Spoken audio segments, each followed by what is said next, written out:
Hi guys, how are you? I hope you can hear me. I'm in a cafe in Center City, so it might be a little tough to hear. I'm going to give you some information on the test and ask you some questions. So you could stop and start the video as often as you need to, and then we can go from there. Okay, if I said to you, yo tengo sueño, what does that mean?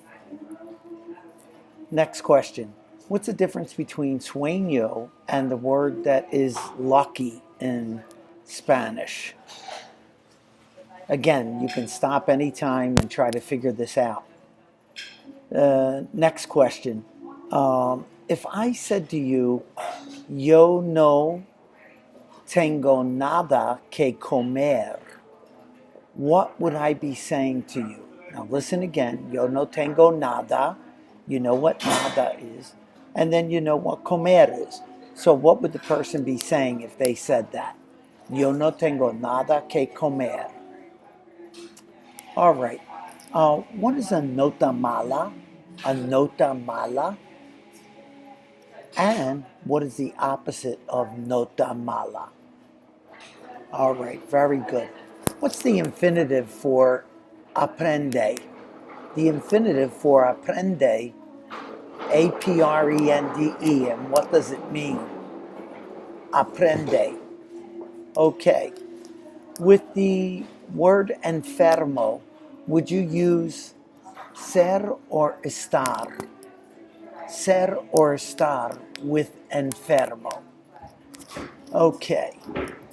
Generally, what does gusta introduce? What are we trying to talk about when I use gusta in a sentence?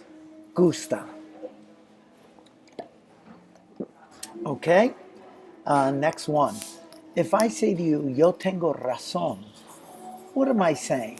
Yo tengo razón.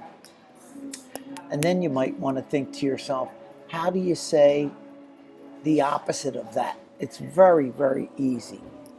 Okay, good. In Spanish, what is a deporte? D-E-P-O-R-T-E.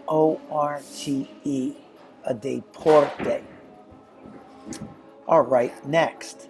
Remember that the word después de means after as a prepositional phrase. So después de la clase. What does it mean what's the opposite of después de? Okay? All right, the next question. What does the word our agree with? What does the word our, O-U-R, agree with in Spanish? Next one. Can you tell me the difference between your book familiar and your book if you're talking to Father Swope? In other words, something formal. Next. When do you use su and when do you use sus to mean his or her? When do you use su and when do you use sus? Next question. If I said to you, yo soy moreno, what am I talking about? Yo soy moreno. And then what would be the opposite of yo soy moreno? Okay. Next question. Make sure you know that all of your prepositional expressions. So if I said to you that el libro está encima de la mesa, what would be the position of the book? Encima de, E-N-C-I-M-A. Very good. Okay, now, what do I write with on the pizarra? La pizarra is the blackboard.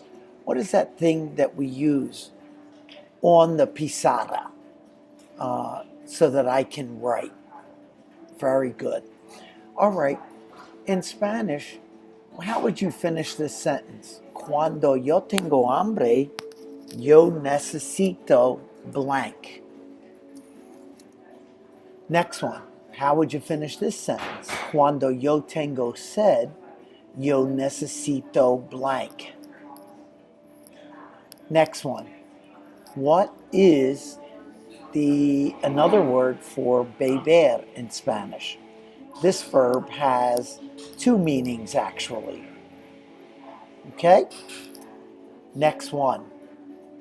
If I wanted to say something like, I like to swim, what form of the verb would I use after I like? So, a mí me gusta blank. What would you put there? Next, very important verb in Spanish. What's the word I? Hay. Hay.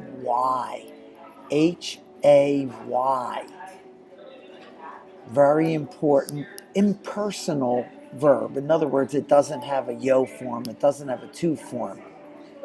Okay, the verb deber in Spanish, deber, can mean two things. It could mean to owe and to blank. All right, what's your condition if you have miedo, M-I-E-D-O, miedo? All right, if you saw a verb, L-E-E, what would the verb mean and what does it come from? Okay, next one. What's the infinitive for duerme? D-U-E-R-M-E. Okay, that's just a little something to help you with tomorrow's test. I hope you're loving the day off. It was an incredible shock to me, and I hope it was great for you and that your parents did not wake you up. Take care. Send me an email if you have any questions. Hasta mañana.